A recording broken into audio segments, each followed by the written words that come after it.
دوستوں، اسلامی خلافت تو صدیوں سے چلتی آ رہی ہے، جس کا آغاز عربوں نے کیا تھا.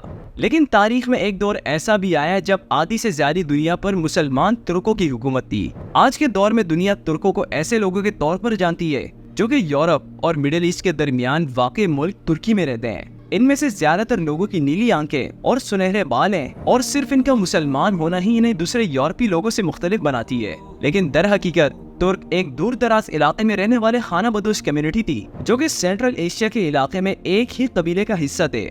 تقریباً 400 کی دہائی میں ترک چھوٹے خانہ بدوش قبائل کے ایک گروہ تھا جو کہ ایک جگہ سے دوسری جگہ ہجرت کرتے تھے، اور ان کی بھی آپس میں ایسی ہی جنگیں ہوا کرتی تھی جیسا کہ اسلام سے پہلے عرب قبائل آپس میں لڑا کرتے تھے. یہ وہ دور تھا جب منگولوں نے متحد ہونا شروع کر دیا تھا، جو کہ خطے میں دوسری کمیونٹیز کے لیے سنگین خطرہ تھا. تقریباً 500 کی دہائی میں ترکوں نے اپنا سامان باندھا اور مغرب کی طرف ہجرت شروع کر دی. مغرب میں بہت ہی کم مزاحمت کا سامنا کرتے ہوئے انہوں نے نئی زمینوں پر قبضہ کیا اور آخرکار اپنی نئی سرزمین پر پہلی ترک سلطنت کی بنیاد رکھی. اس طرح وقت گزرنے کے ساتھ ساتھ عرب مسلمان بھی پھیلنے لگے اور مشرق سے چائنیز امپائر بھی پھیلنے لگی. اس طرح ترک سلطنت دو بڑی سلطنتوں کے درمیان رہ گئی تھی. ترک فوجیوں نے طالس کی جنگ میں مسلمانوں کے ساتھ مل کر چائنیز امپائر کو شکست دی، اور اس جنگ کے بعد کچھ ترک فوجیوں نے اسلام بھی قبول کیا. اور یہ وہ لمحہ تھا جب ترکوں کو پہلی بار اسلام اور مسلمانوں کے بارے میں جاننے کا موقع ملا. چند سالوں کے بعد بخارا کا ایک تاجر سینٹرل ایشیا کے ایک ترک حکمران کے پاس آیا اور اسے تجارتی سڑک پر ایک مسجد بنوانے کی درخواست کی، کیونکہ اس سڑک کا استعمال مسلمان تاجر بھی کرتے تھے اور یہاں پر انہیں ایک مسجد کی ضرورت تھی. اس وقت کے ترک حکمران نے تاجر کو اجازت دی اور اسے کچھ رقم بھی دی تاکہ وہ اپنی مسجد بنا سکے. اس طرح ترک سلطنت میں پہلی مسجد کی بنیاد رکھی گئی، جہاں پر مسلمان تاجر آرام و عبادت کیا کرتے تھے. ساتک بغرا خان نامی 12 سالہ لڑکا یہ منظر دیکھ رہا تھا اور حیران تھا کہ آخر مسجد میں ہوتا کیا ہے. وہ مسجد میں داخل ہوا اور مسلمانوں کو 5 وقت کی نماز پڑھتا دیکھ کر ان سے سوالات کرنے لگا. جلد ہی اس نے اسلام پر عمل کرنا شروع کیا اور مسلمان ہو گیا. اس لڑکے نے اپنے اسلام کو اپنے گھر والوں سے چھپا کر رکھا تھا، کیونکہ یہ 12 سالہ لڑکا اس وقت کے ترک حکمران کا بھتیجا تھا اور حکمران بننے کا اگلا نمبر بھی اسی کا تھا. بالآخر وہ پہلا ترک مسلمان بنا اور تخت پر بیٹھا، اور اس کی حکومت کا کیپٹل کاشغر تھا. آپ کو بتاتا چلوں کہ کاشغر چائنا کا ایک اہم ترین شہر ہے، جہاں پر اوئیغور ترک رہتے ہیں، جنہیں عام طور پر ہم چائنیز مسلمز کے نام سے بھی جانتے ہیں. لیکن حقیقت یہ ہے کہ یہ چائنیز مسلمز نہیں بلکہ ترک کمیونٹی ہے. خیر، واپس آتے اپنے ٹاپک پر.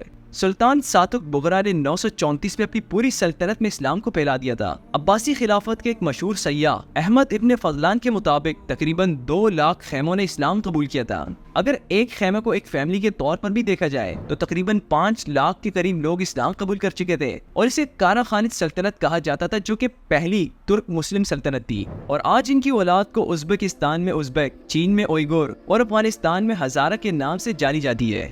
دوستوں، اس کارا خانت سلطنت کا ایک دشمن قبیلہ اپنی دشمنی کے چلتے ایک دوسری مسلم ترک سلطنت میں تبدیل ہو گئی. وہ کیسے؟ آئیے جانتے ہیں.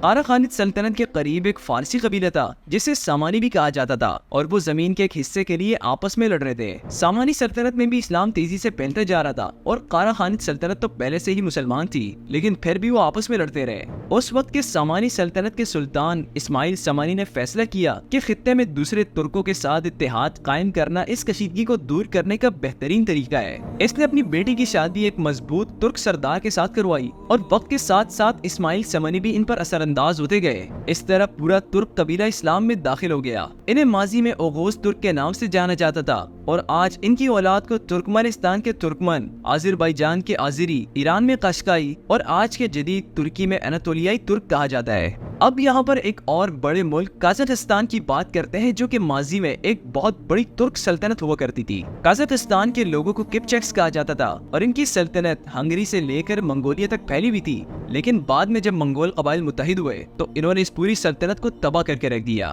منگولوں نے ان کی زمینوں پر قبضہ کیا اور اب کپچیکس پر حکومت کر رہے تھے. لیکن اللہ کی قدرت تو ذرا دیکھیں، وہی منگول آگے چل کر اسلام میں داخل ہو گئے. منگول سلطنت کا یہ حصہ گولڈن ہارڈ کہلاتا تھا، اور 1313 میں ازبک خان اس مملکت کا سلطان بنا. دوستوں، ازبک خان کی کہانی بھی سلطان ساتک بغرا سے ملتی جلتی ہے، کیونکہ ازبک خان نے بھی ایک چھوٹی سی عمر میں اسلام قبول کیا تھا، اور اس کے بعد تخت پر بیٹھنے کے لیے اپنی باری کا انتظار کرتا رہا. اس کے بعد جب وہ تخت پر بیٹھا تو اس نے اپنی پوری قوم میں اسلام کو پھیلانا شروع کر دیا، اور کچھ ہی عرصے میں گولڈن ہارڈ میں رہنے والے تمام ترک اور منگول مسلمان ہو گئے.